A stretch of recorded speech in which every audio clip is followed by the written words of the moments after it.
मुनि जी, लोक स्वराज के आने के बाद जैसे तंत्र की जितनी संवैधानिक इकाइयां हैं, जैसे आप कह लीजिए न्यायपालिका, विधायिका, कार्यपालिका, इसके साथ ही चुनाव आयोग, अर्धपालिका, इन सब पर भी जनता का नियंत्रण किस प्रकार हुआ?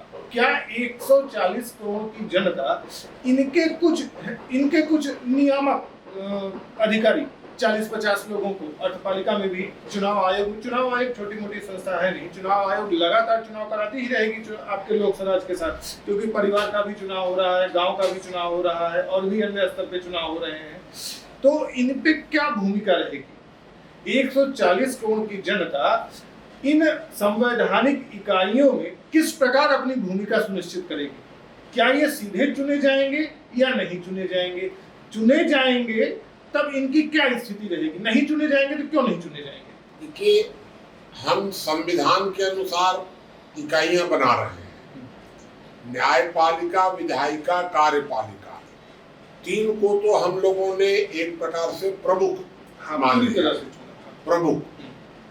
और हम लोगों की एक मानना है हम लोगों का कि एक अर्थपालिका भी प्रमुख होनी चाहिए।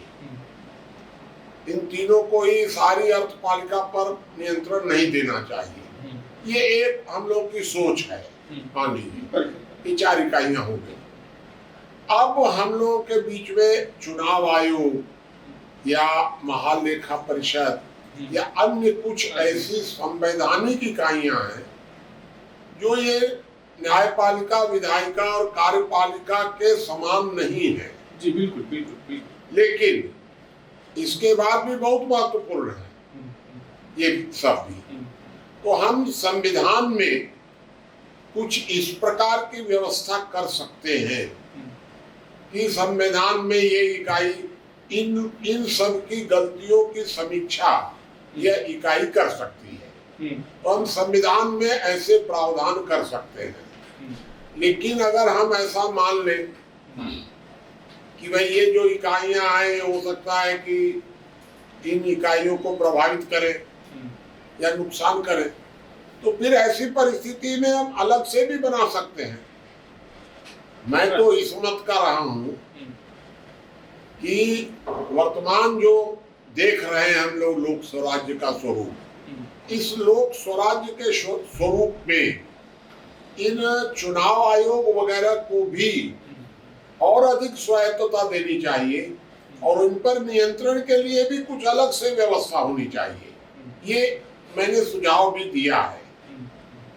लेकिन हम उसको संविधान में भी ये प्रावधान कर सकते हैं कि चुनाव आयोग वगैरह जो अन्य इकाइयां हैं उनको इस प्रकार से कोई 2 या 3 इकाइयां मिलकर इनकी समीक्षा कर सकती हैं, इन पर नियंत्रण कर सकती हैं। अब वो संविधान के अंतर्गत हम क्या करते हैं ये हमारे ऊपर निर्भर करेगा। वैसे मेरा ये मानना है कि वर्तमान वातावरण में कोई न कोई अलग से व्यवस्था होनी चाहिए। इन इकाइयों के